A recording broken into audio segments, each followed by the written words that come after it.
পরীক্ষা প্রস্তুতি ইউটিউব চ্যানেলে তোমাদের সকলকে আর একবার সুস্বাগতম। ডাব্লিউপিএসআই প্রিভিয়াস ইয়ার অর্থাৎ 2022 সালে যে কোশ্চেন এসেছিল সেগুলো কেমন ভাবে কি উত্তর করবে লিখবে সেইগুলো নিয়ে আলোচনা করছিলাম। তো পেপার ওয়ানের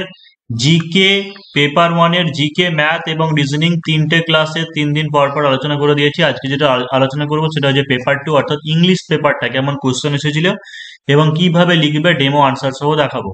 যারা পরীক্ষা প্রস্তুতিতে অনলাইন বা অফলাইন যারা কোর্স দিতে চাইছো তোমরা 7797427474 এই নাম্বারে হোয়াটসঅ্যাপে কন্ট্যাক্ট করে নিতে পারো। অলরেডি ক্লাস স্টার্ট হয়ে গেছে কেপিএসআই মেনের জন্য এবং সেই সাথে হয়েছে ডব্লিউপিএসআই যেটা ফর্ম ফিল আপ শেষ হলো সেটারও ক্লাস শুরু হয়ে গেছে। তো দেখে নাও যে প্রথম কোশ্চেন যেটা ছিল যে 1 নম্বর, study the information below and write a news paper report within 100 words on a severe earthquake in Tokyo. অর্থাৎ টোকিওতে একটা আর্থকোয়েক ভূমিকম্প হয়েছে, সেটা নিয়ে 100টি শব্দের মধ্যে নিচের ইনফরমেশনকে নিয়ে লিখতে হবে report writing, news paper report. কবে হয়েছে দেখো যে 5 মে হয়েছে, স্যাটারডে, টোকিও, 10টা 28 সকালবেলা হয়েছে। Strong earthquake in Tokyo and its neighbourhood, 5.5 on হচ্ছে রিক্টার স্কেলের মান হচ্ছে 5.5। এপি সেন্টার হচ্ছে south part of Ibaraki prefecture. Intensity of earthquake হচ্ছে 3 আর টোকিও, অর্থাৎ তীব্রতরা ছিল টোকিওতে 3 এবং 5 ছিল গুনমা অ্যান্ড হচ্ছে Tochigi prefecture. Bullet train services suspended, bullet train service চলাচল কি করা হয়েছে, বাতিল করা হয়েছে। এই পয়েন্ট দেওয়া আছে, এই পয়েন্টকে বেস করে 100টি শব্দের মধ্যে লিখতে হবে। 100টি শব্দ মানে 100টি শব্দ, সেই জায়গাতে 5-7টা 10টা বেশি হতে পারে, অসুবিধা নেই, কম বেশি হতে পারে, কিন্তু বেশি লিখলেই বেশি নাম্বার পাওয়া যাবে না। তুমি যদি টু দা পয়েন্ট এই তথ্যগুলোকে নিয়ে যদি একটা কম্প্যাক্ট রাইটিং লিখতে পারো, এই পয়েন্ট যেন থাকে ওর সঙ্গে মানে লেখার সাথে, তাহলে অবশ্যই একটা ভালো মার্কস পাবে। তো কিভাবে লিখবে চলো দেখিয়ে দিই। যে প্রথমেই আমরা কি জানি যে একটা টাইটেল বা শিরোনাম দিতে হয়, তাই তো, প্রাসঙ্গিক। তাহলে প্রাসঙ্গিক শিরোনামটা একটা দিয়ে দিলাম যে devastating earthquake strikes Tokyo, devastating earthquake strikes Tokyo. Underline করে দেবে পরীক্ষার হলে, কারণ পরীক্ষার হলে ওই লাইনটা গাঢ় করা যাবে না, কারণ এমনি নিউজ পেপারে কি থাকে যে যেটা তোমার উপরে টাইটেল হয় সেটাকে মোটা করে লিখে দেওয়া থাকে, মানে গাঢ় করে। তো এখানে সেই সুযোগটা থাকে না বলে অবশ্যই টাইটেল আন্ডারলাইন করে দেবে। তারপরে বাই স্টাফ রিপোর্টটা লিখতে হবে যেহেতু নিউজ পেপার রিপোর্ট রাইটিং। তারপরে হচ্ছে প্লেসের নাম, তারপরে হচ্ছে তোমার ডেট দিতে হবে। তাহলে টোকিও যেহেতু 5 মে 5 তারিখে ওখানে ডেট দেওয়া ছিল, তাহলে এখানে 6 মে ডেট দিলাম 2022। তারপর আবার শুরু করছি। প্রথম যে লাইনটা হবে বা প্রথম সেন্টেন্সটা যেটা হবে, প্রথম সেন্টেন্সে আমাকে কি করতে হবে যে সমস্ত ঘটনাটাকে একটু ছোট্ট করে জিস্টে বলে দেওয়ার চেষ্টা করতে হবে।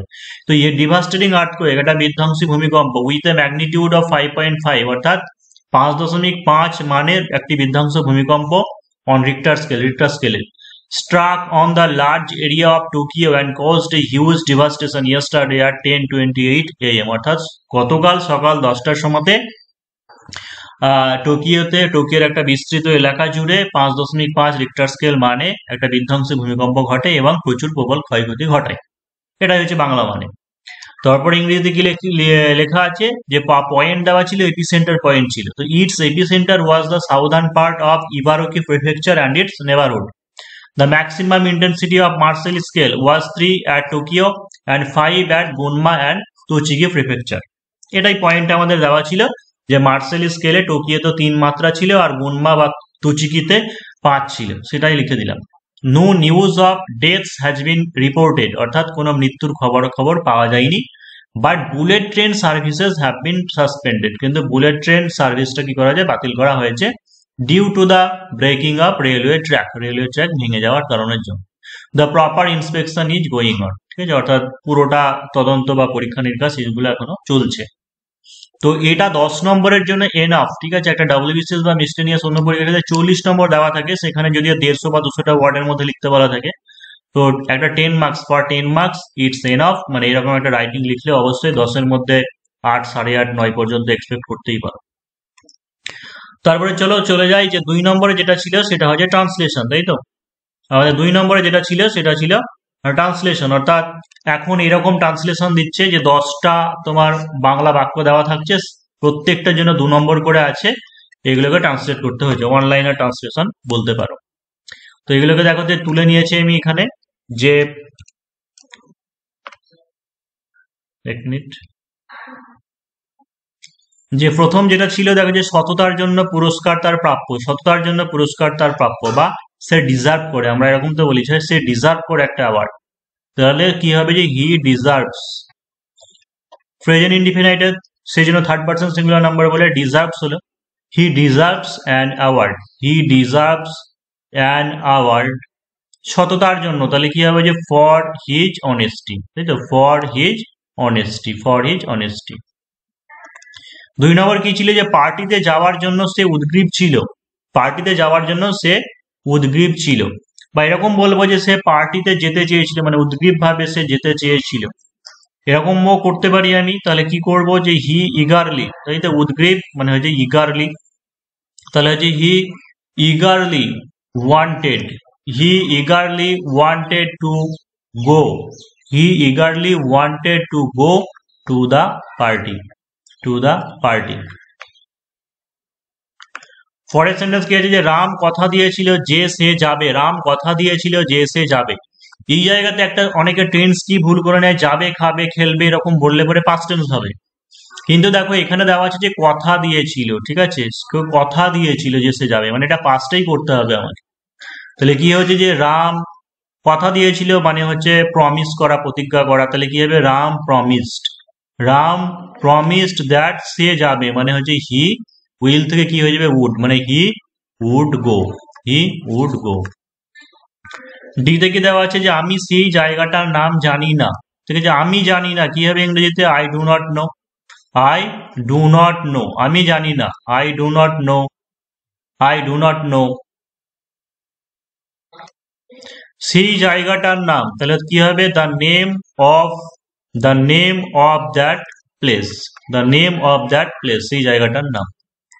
অদৃষ্টকে কেউ এড়িয়ে যেতে পারে না, এড়িয়ে যাওয়া মানে কি অ্যাভয়েড করা, অ্যাভয়েড, তাহলে অদৃষ্টকে কেউ এড়িয়ে যেতে পারে না, no one can, no one can avoid, no one can avoid his, অদৃষ্টকে কি বলতে পারো fate, F A T fate, no one can avoid his fate. চলো আর একবার করা যাক, তাহলে কি করতে পারো যে let, let's do it, let's do it one more time, one more time, এটা করতে পারো। পরের কি দেওয়া আছে চলো দেখে নিই। এইগুলো এখন খুব একটা বেশি এক্সপ্লেন করছি না, তবুও তাও একটু যতটা পারার মানে বলতে বলা যায় সেটা বলে দেওয়ার চেষ্টা করছি, কিন্তু যখন আমরা এমনিতে ট্রান্সলেশন করাবো তখন আরো বেশি করে বলবো। এটা শুধুমাত্র প্রিভিয়াস ইয়ারের কোশ্চেন পেপার গুলোকে আলোচনা করে দিচ্ছি। যে 2 সপ্তাহ হলো তার মৃত্যু হয়েছে, 2 সপ্তাহ হলো তার মৃত্যু হয়েছে। আর একটা জিনিস দেখো যে বাংলা যেমন আছে ইংরেজি আমাকে হুবহু সেরকম করতে হবে তার কোনো মানে নেই, তার ভাবটাকে ট্রান্সলেট করলেই হবে। তার 2 সপ্তাহ হলো তার মৃত্যু হয়েছে মানে কি সে মারা গিয়েছে 2 সপ্তাহ আগে, এরকম ভাবে লিখবো আমরা যে সে মারা গিয়েছে, মানে he died, he died 2 weeks এগো, হি ডায়েড 2 উইকস এগো। গভীর রাত্রে বাড়িতে চোর এসেছিল, গভীর রাত্রে বাড়িতে চোর এসেছিল, ঠিক আছে, তাহলে কি হবে the thieves, the thieves entered, the thieves entered, entered the house at late night, at late night. এখানে থিপস না করেও থিপও করতে পারো, ঠিক আছে, যে চোর এসেছিল সিঙ্গুলার, যাই হোক অসুবিধা নেই।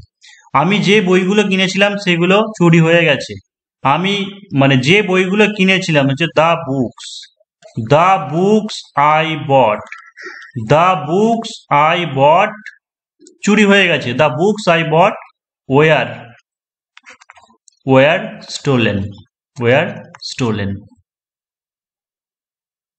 আমি অতীত ভুলতে পারি না, I can not forget, I cannot forget the past, I cannot forget the past। তাহলে ট্রান্সলেশন হয়ে গেল। 3 নম্বরে কি ছিল চলো দেখে নিই, যে 2 নম্বরে ট্রান্সলেশন ছিল অনলাইনার 10টা হয়ে গেল, এইভাবে লিখতে হবে। 3 নম্বরে ছিল make sentences with the following differentiate in the meaning, অর্থাৎ অ্যাকসেপ্ট, এক্সেপ্ট, সমচ্চারিত, ভিন্নান্তক শব্দ যেগুলো ছিল, ঠিক আছে, এইগুলো তোমাকে সেন্টেন্স বানাতে হবে, মেক সেন্টেন্স। এর আগের পরীক্ষাগুলোতে ইডিয়াম ফ্রেজ দিয়ে সেন্টেন্স বানাতে দেওয়া ছিল, এখানে কিন্তু হোমোনিম দিয়ে সেন্টেন্স বানাতে দেওয়া আছে। তো এইগুলো কিভাবে কি লিখতে হবে দেখে নাও। আর একটা জিনিস যেটা বলি সেটা হচ্ছে গ্রামারে আগে কিন্তু 10 নম্বর থাকতো, এখন কিন্তু সরি, আগে গ্রামারে 10 নম্বর থাকতো, কিন্তু এখন 20 নম্বর দিচ্ছে। অর্থাৎ এই যে 5টা মানে 2টো করে সেন্টেন্স মানে 10 নম্বর এখানেই আছে। সিনোনিমে 5 নম্বর আছে। তারপরে আবার নিচে দেখো যে ফ্রেজাল ভাব নয়, যে ওয়ান ওয়ার্ড সাবস্টিটিউশন দেওয়া ছিল, এখানে 5 নম্বর আছে। তার মানে গ্রামারে কিন্তু লাস্ট 2টো বছর বা ডব্লিউপি বা কেপিএসআই মেনে 20 নম্বর এসেছে। তো এটা একটা ভাইটাল পয়েন্ট। আর গ্রামারের যত যা কিছু টপিক আছে সেই সমস্ত টপিকগুলোকে করতে হবে, ভয়েস টেন্স থেকে, নারা সেন্সেস থেকে, one word substitution, idiom phrase, মানে যা কিছু আছে গ্রামার পোর্শনে, সিনোনিম অ্যান্টোনিম থেকে শুরু করে তোমার যেগুলো হচ্ছে এরর কারেকশন, সেই সমস্ত জিনিসগুলো করতে হবে। তো চলো 3 নম্বরগুলো আগে করে নিই তাড়াতাড়ি।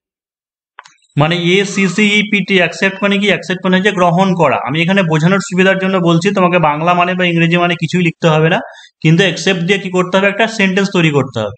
মানে এরকম বলতে পারি যে আই অ্যাকসেপ্টেড দ্য